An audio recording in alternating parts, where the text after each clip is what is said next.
Bismillahirrahmanirrahim. Assalamualaikum warahmatullahi wabarakatuh. Alhamdulillah wa kafa wa salamun ala ibadihi alladhina istafa. Asyhadu an la ilaha illallah wahdahu la syarika lah wa asyhadu anna Muhammadan abduhu wa rasuluhu la nabiyya ba'dah. Allahumma salli wa sallim wa barik ala sayyidina Muhammadin wa ala alihi wa sahbihi ajma'in. Allahumma aslih umat Muhammadin sallallahu alaihi wasallam wa farij an umat Muhammadin sallallahu alaihi wasallam warham umat Muhammadin sallallahu alaihi wasallam wa anshur fadna hadatul watan fil alamin bihaqqi Muhammadin sallallahu alaihi wasallam amma ba'du. Qalu subhanaka la ilma lana illa ma 'allamtana innaka antal alimul hakim. Rabbi zidni ilma warzuqni fahma. Rabbi shrah li sadri wa yassir li amri wahlul 'uqdatam min lisani yafqahu qawli. Shadaqallahul azim. Hadirin para jamaah Masjid At-Tawabin yang kami cintai, di sini hadir jamaah kita Bapak Haji Castub, jamaah kita Bapak Gema Ardiadi, juga ibu-ibu salihah. Hadir juga di sini alhamdulillah ada Ibu Fakhrunisa, ada Ibu Mimi Musyrifah, ada Mama Nopal, ada Ibu Kenny dan Ibu Deka serta Mbak Erna ya. Juga para jamaah dimanapun dapat menjangkau dan mendengar suara kami. Gimana, sehat semuanya? Ya, alhamdulillah kita semuanya sehat. Kembali kita melanjutkan untuk tahsin Al-Quran kita. Di mana kali ini surah Al-Baqarah ayat 66. Ya, silakan dibuka Al-Quran Al-Baqarah ayat 66. Sebelum kita membaca, marilah kita mengikuti bagaimana pelafalan atau tata cara dalam membaca ayat ini, sehingga bacaan kita nanti berstandar. Ya, sudah sesuai dengan kaidah ilmu tajwid Al-Quran yang telah ditetapkan oleh para imam-imam dan ulama kita. Sebelumnya kita baca Fatihah dulu ya. A'udzu billahi minasy syaithanir rajim. Bismillahirrahmanirrahim. Alhamdulillahi rabbil alamin. Ar-Rahmanir Rahim. Maliki yaumiddin. Iyyaka na'budu wa iyyaka nasta'in. Ihdinas siratal mustaqim. Siratal ladzina an'amta 'alaihim ghairil maghdubi 'alaihim waladdallin. Amin. Bismillahirrahmanirrahim. Faja'alnaha nakalan lima baina yadayha wa ma khalfaha wa maw'izatan lil muttaqin. Faja'alnaha, fa, ya, this is fa ya. Faja'alna, ain tengah kerongkongan. Faja'alnaha nakala, kaf ya, nakala. Nakalan lima baina, ya mati sebelum fathah namanya madlin. Baina, iya baina. Yadaiha sama ya. Yadaiha. Wa ma khalfaha, kha dari ujung kerongkongan. Wa ma khalfaha. Wa ma khalfaha. Wa mau'izatan. Ada ain. Wa mau'izatan. mau'izatan. Dha ya. Wa mau'izatan. Wa mau'izatan. Maaf ya. Maaf. Nakalan lima baina yadaiha. Kemudian wa mau'izatan lil muttaqin. Qaf ya. Lil muttaqin. Qaqiq. Lil muttaqin. Ulang sama-sama. A'udzu billahi minasy syaithanir rajim. Bismillahirrahmanirrahim. فجعلناها نكالا لما بين يديها وما خلفها وموعظة للمتقين. Silakan Pak Gamal langsung dicoba.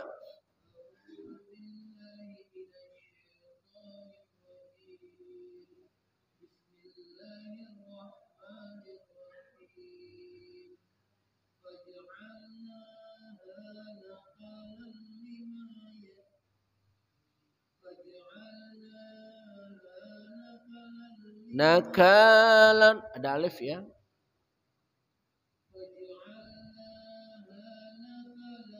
Nakalan.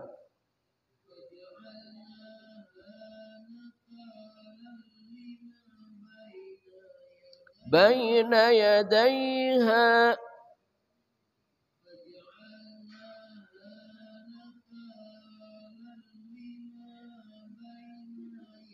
بين يديها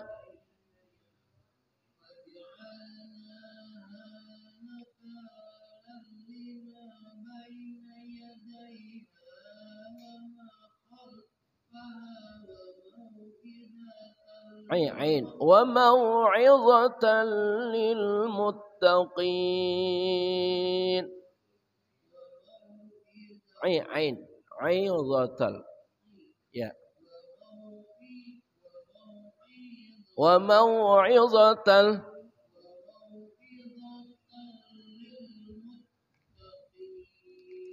ya.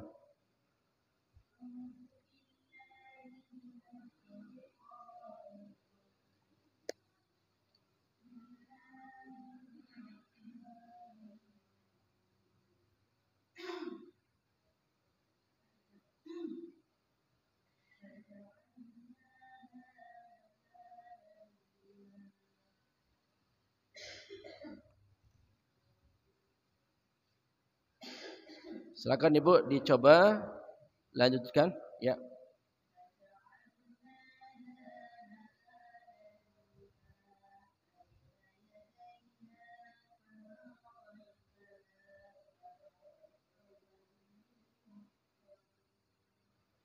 Alhamdulillah cukup bagus. Lanjut. Mari kita ulang sama-sama supaya menyempurnakan pahala dan berkahnya. A'udzu billahi minasy syaithanir rajim. Bismillahirrahmanirrahim. فجعلناها نكالا لما بين يديها وما خلفها وموعظة للمتقين. Faja'alnaha artinya maka kami jadikannya. Faja'alnaha maka kami jadikannya. Nakalan. Nakal artinya peringatan. Kalau nakal cara kita artinya bandel ya. Tapi kalau nakal bahasa Arab artinya peringatan. 5 bagi apa? Baina di antara yadaiha 2 tangannya ya.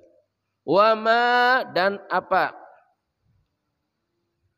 Khalfaha di belakangnya.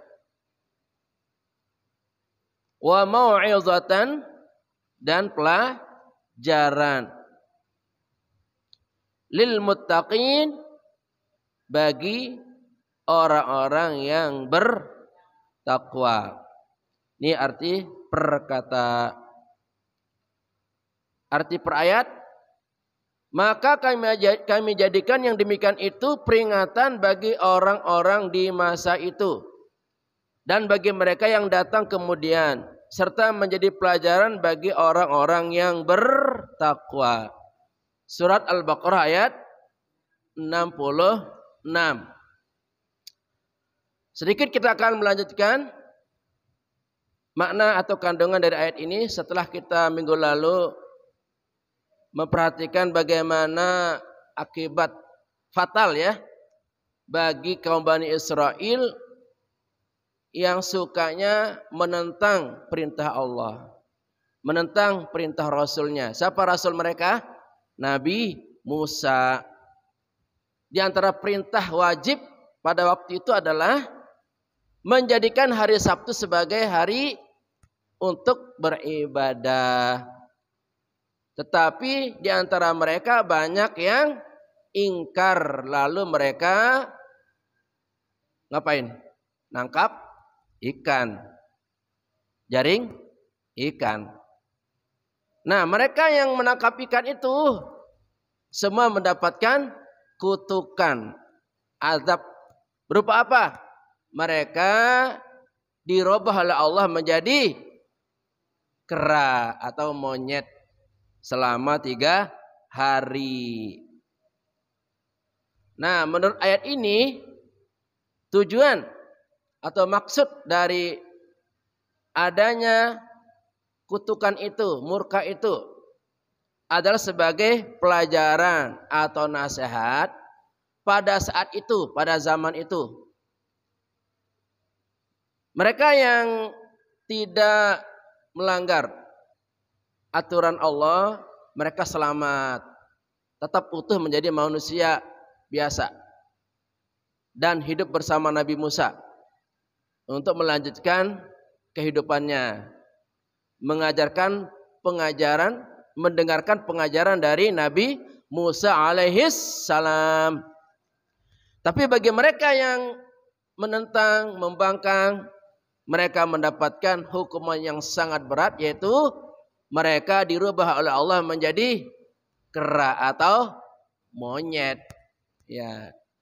Juga pelajaran bagi kita nih, bagi kaum Bani Israel atau Yahudi yang masih ada, dan kita nih, bagi orang Islam yang bertakwa, bahwa ketika kita berani mengingkari perintah Allah, maka itu akan menjadi satu hal yang sangat membuat kita akan celaka dan menderita pada akhirnya ya. Mungkin kita yang berbuat durhaka tidak dirubah oleh Allah menjadi kera ya, karena zamannya sudah berbeda. Kalau zaman itu ketika orang tidak mau beribadah pada hari Sabtu, umatnya Nabi Musa dirubah menjadi kera. Kalau kita sekarang nggak ada kayaknya ya, aman-aman ya. Orang yang nggak mau datang ke masjid aman, orang yang nggak mau ngaji aman, orang yang nggak Jumatan aman, nggak jadi kera, bahkan selamat sehat. Ya, mereka tinggal di rumahnya masing-masing, tetap menjadi manusia. Ya. Alhamdulillah. Coba kalau tinggal di eranya Nabi Musa, betapa banyak manusia menjadi kera. Serem ya. Inilah baiknya Allah kepada umat Nabi Muhammad ini, selalu diberikan kesempatan, selalu diberikan waktu, ditunda dulu. Barangkali hari ini enggak taubat, mungkin besok. Ya, besok enggak tobat mungkin lusa. Terus diberikan kesempatan untuk dapat memperbaiki diri. Makanya beruntung banget ya jamaah ya.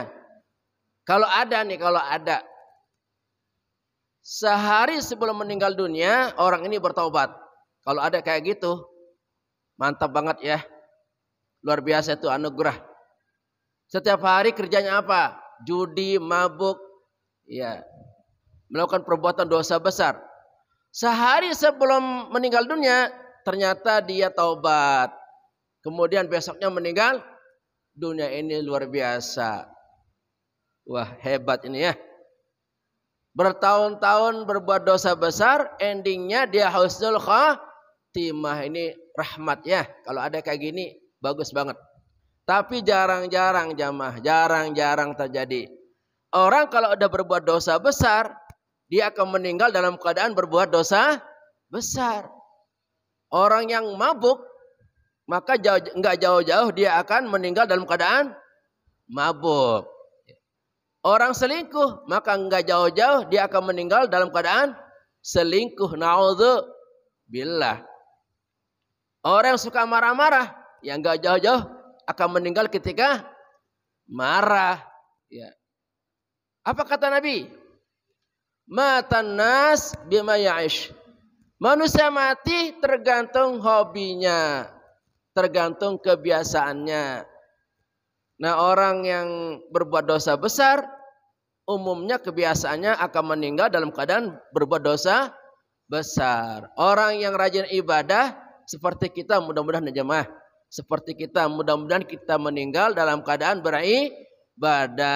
Lagi ngaji, meninggal dunia. Alhamdulillah. Ya. Lagi baca Quran, lagi zikir, lagi sholat, meninggal dunia. Alhamdulillah. Ini rezeki ya. Semoga kita meninggal nanti dalam keadaan husnul khatimah. Lagi ibadah kepada Allah Subhanahu wa ta'ala. Makanya jamaah, ikhlaskan hatinya. Bersihkan diri kita dari niat-niat yang buruk. Karena percuma ya, sangat disayangkan ya. Kelihatan kita rajin ibadah tapi niatnya lain. Bukan niatnya lillahi ta'ala, malah niatnya untuk kepentingan duniawi. Untuk pamer, untuk pamor ya. Supaya dikatakan kita ini paling aktif ngaji. Ya. Supaya dikatakan kita paling luar biasa. Jangan jamaah ya.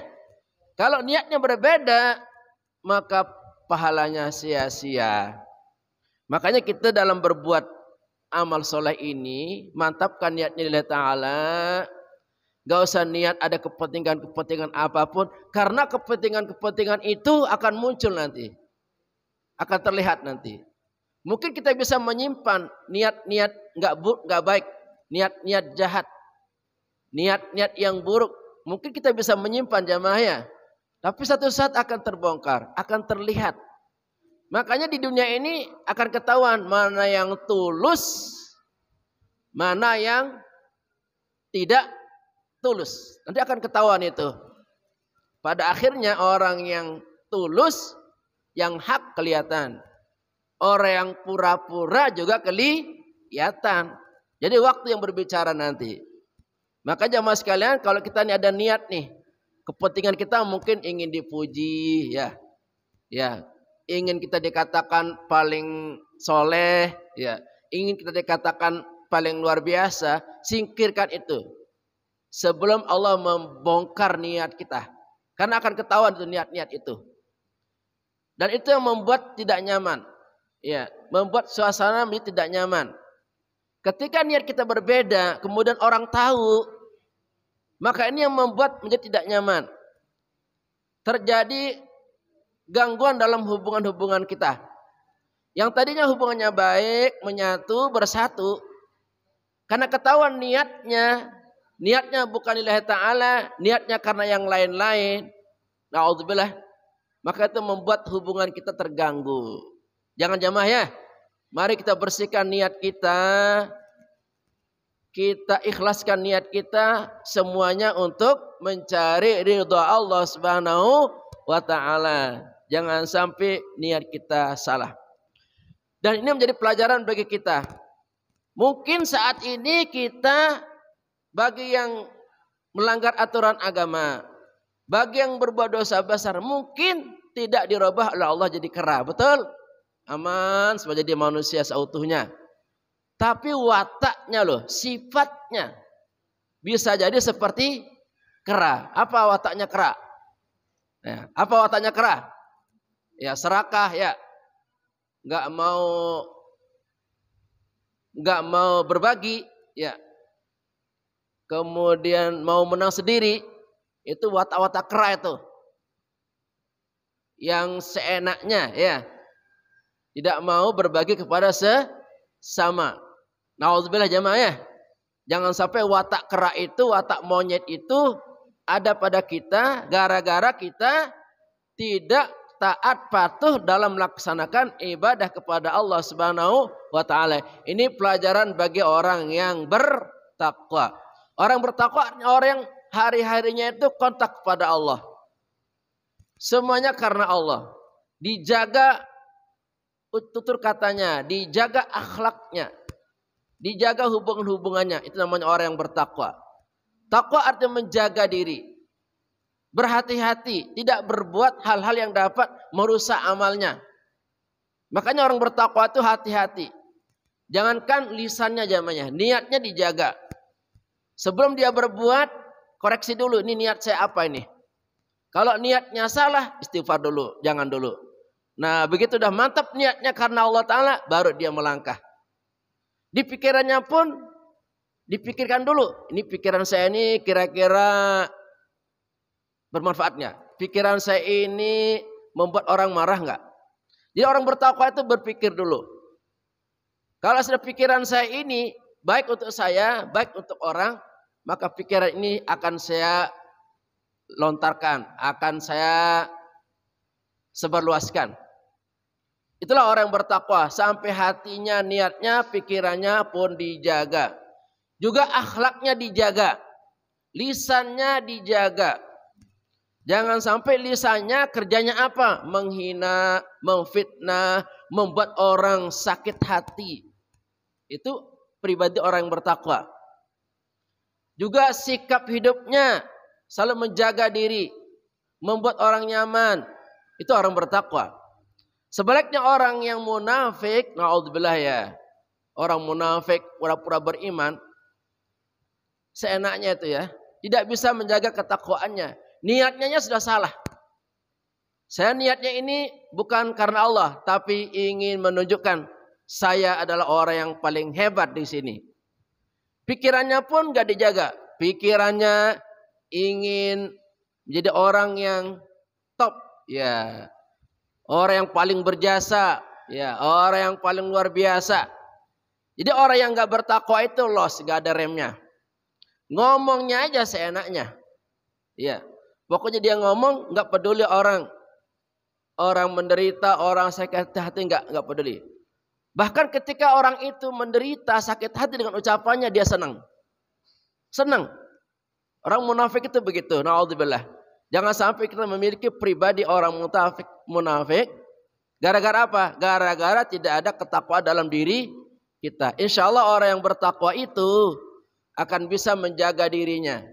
Dan ini menjadi kunci pembuka surga. Orang yang bertakwa itu di akhirat nanti tempat tinggalnya di surga. Itu adalah persyaratan yang mesti ditunaikan, dimiliki oleh orang yang pengen masuk surga, yaitu mereka harus bertakwa kepada Allah Subhanahu wa taala. Nah, ciri-ciri orang bertakwa itu dua. Satu, melaksanakan perintah Allah dengan ikhlas. Dua, meninggalkan larangan Allah dengan ikhlas. Makanya orang bertakwa itu enggak ada yang terpaksa. Happy, senang. Ngaji, senang. Salat jamaah, senang. Berbuat baik, senang. Itu orang bertakwa itu hobi, senang. Tidak terpaksa dan tidak dipaksa. Jadi orang bertakwa itu senantiasa dapat menjaga kehidupannya menjadi manusia-manusia yang dapat membanggakan. Ya, diteladani oleh keluarganya, oleh umat manusia. Alhamdulillah. Ini sekilas yang biasa disampaikan. Moga-moga ayat ini dapat diamalkan. Dan moga-moga perilaku orang Yahudi zaman dulu itu tidak sampai terjadi kepada kita. Akhirnya kita mendapatkan kemarahan, kemurkaan dari Allah Subhanahu wa taala. karena pembangkangan kita, keingkaran kita kepada Allah Subhanahu wa taala. Mari kita akhiri. Rabbana atina fid dunya hasanah wa fil akhirati hasanah wa qina adzabannar. Rabbana fid dunya hasanah akhirati hasanah wa qina adzabannar. Rabbana atina fid dunya hasanah wa fil akhirati hasanah wa qina adzabannar. Subhanakallah wa bihamdika asyhadu an la ilaha illa anta astaghfiruka wa atubu ilaik. Mari kita bersyukur dengan ucapan walhamdulillahi rabbil alamin. Wallahul muwaffiq wal hadi ila sabilir rasyad. Wassalamualaikum warahmatullahi wabarakatuh.